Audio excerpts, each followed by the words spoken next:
আজকের ভিডিওতে আমরা জানব এমন একজন দার্শনিকের কথা যিনি বলেছিলেন জীবন হয়তো অর্থহীন, কিন্তু তবু আমাদের এগিয়ে যেতে হবে। তিনি হলেন ফরাসি দার্শনিক আলবা কামু। তার দর্শন অ্যাবসার্ডিজম আমাদের শেখায় জীবনের অর্থহীনতার মাঝেও হ্যাঁ বলার শক্তি খুঁজে নিতে। আজকের আলোচনায় আমরা জানব কামু কিভাবে সিসিফাসের কাহিনী দিয়ে আমাদের জীবনের অর্থহীনতার মাঝেও হ্যাঁ বলার শক্তি দেখিয়েছিলেন।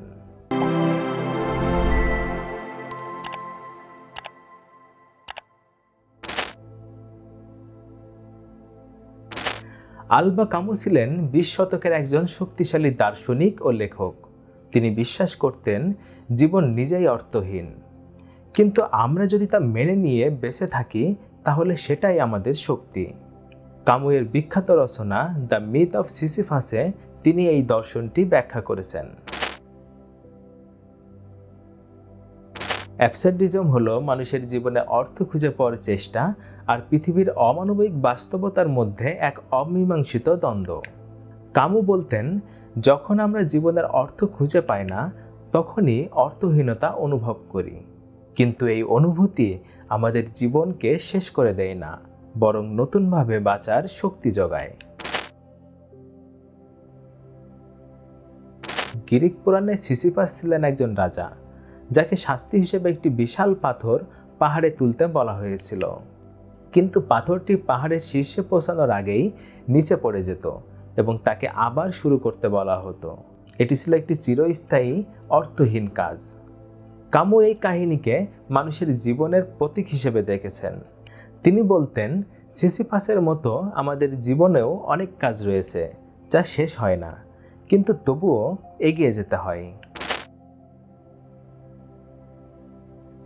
কামুয়ের মতে সিসিফাস যখন তার শাস্তি মেনে নিয়ে কাজ চালিয়ে যেতে থাকে তখনই সে প্রকৃত স্বাধীনতা অর্জন করে।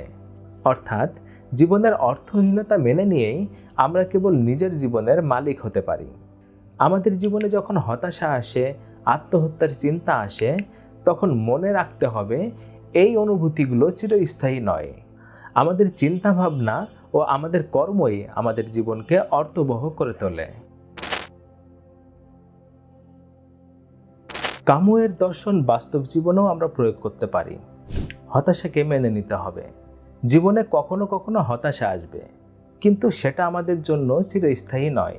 তাই সেই হতাশাকে আমাদের মেনে নিতে হবে। নিজের উপর বিশ্বাস রাখতে হবে। নিজের শক্তি ও সামর্থ্যকে বিশ্বাস করতে হবে। আপনি যা ভাবেন আপনি তাই হয়ে উঠতে পারেন। নতুন কিছু শুরু করতে হবে। ছোট ছোট করে পদক্ষেপ নিয়ে নতুন কিছু শুরু করতে হবে। প্রতিদিন কিছু নতুন শিখতে হবে বা নতুন অভ্যাস গড়ে তুলতে হবে। নিজের জীবনকে অর্থ দিতে হবে। জীবনের অর্থ খুঁজে পাওয়ার চেষ্টা করতে হবে এবং সেটাকে আপনার কাজ, সম্পর্ক ও অভ্যাসের মাধ্যমে প্রকাশ করতে হবে। কামুয়ের অ্যাবসার্ডিজম আমাদের শেখায় জীবন হয়তো অর্থহীন, কিন্তু তাও আমরা তা মেনে নিয়ে এগিয়ে যেতে পারি। আপনি কিভাবে জীবনের অর্থহীনতার মাঝেও হ্যাঁ বলার শক্তি খুঁজে পান সেটা আমাদেরকে কমেন্ট বক্সে লিখে জানান। ভিডিওটি ভালো লাগলে লাইক দেন আর চ্যানেলটি সাবস্ক্রাইব করতে ভুলবেন না। নতুন কোনো দর্শন নিয়ে দেখা হবে পরবর্তী কোনো ভিডিওতে। সেই পর্যন্ত সবাই ভালো থাকুন। ধন্যবাদ।